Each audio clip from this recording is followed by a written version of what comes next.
Welcome to Articulation Errors in Speech. This video reviews patterns, types, and locations of articulation errors. Identifying articulation errors is a key part of an SLP's assessment. This is an important message about the following content. Please pause here and take some time to review. Let's start off with some key definitions. Articulation is how we move parts of our mouth to say sounds. When I say articulate a sound, I mean say that sound. In this video, we are talking about sounds and not letter names. For example, this is t, not t, and not r. An articulation error is when there's an error or a mistake with the movement required to say the correct sound. Articulation errors are errors in movement and are not related to thinking or muscle strength. Your SLP looks for patterns during assessment. Most of the time, we can discover an error pattern when we analyze speech. Identifying error patterns helps you and the SLP plan for therapy. Let's take a look at sounds. Every sound in English can be described by voicing, placement of articulators, and airflow. That means we can describe articulation errors based on these three things: voice, placement, and airflow. Voicing refers to the vocal cords. Are the vocal cords vibrating and on or not? Sounds can be voiced or voiceless. A voicing error is when there's an error turning the voice on or off. This error changes the sound. For example, a z sound might sound like a s if there's a voicing error, such as if a child uses su for zoo. Placement describes where the articulators, or parts of the mouth, are in space to make the specific sounds. The articulators are the jaw, lips, tongue, and other parts of the mouth. A placement error happens when the articulators don't get to the right spot, the right position, to make the sound. This error changes or replaces the sound. For example, sh might sound like s, like if a child says sop for shop or sue for shoe. We can also describe sounds by airflow. Sounds can have oral airflow, where air comes out of the mouth, or nasal airflow, where air comes out of the nose.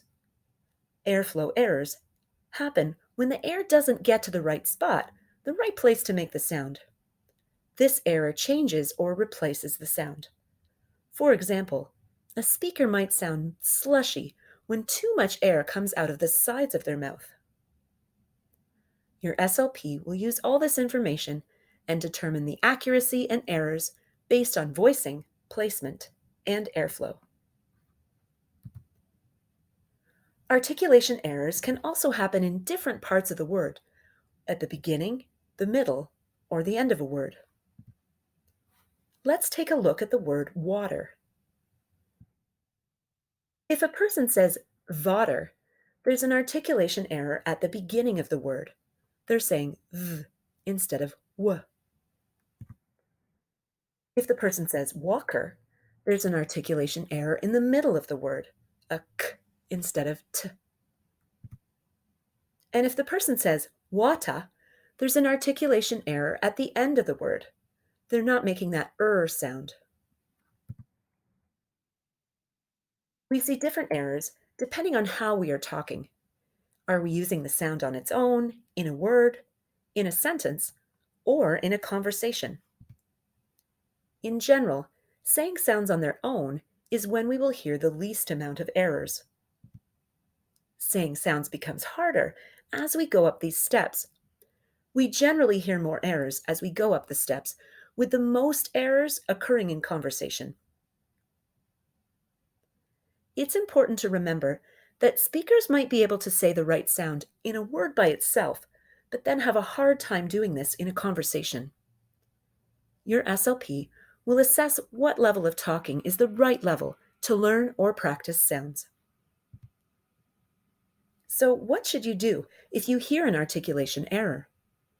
Modeling is a great strategy to use at any time and at any level of talking. Think about when you have learned something new, like navigating a new app on your phone. It often helps if you see someone else do it first and then try it yourself.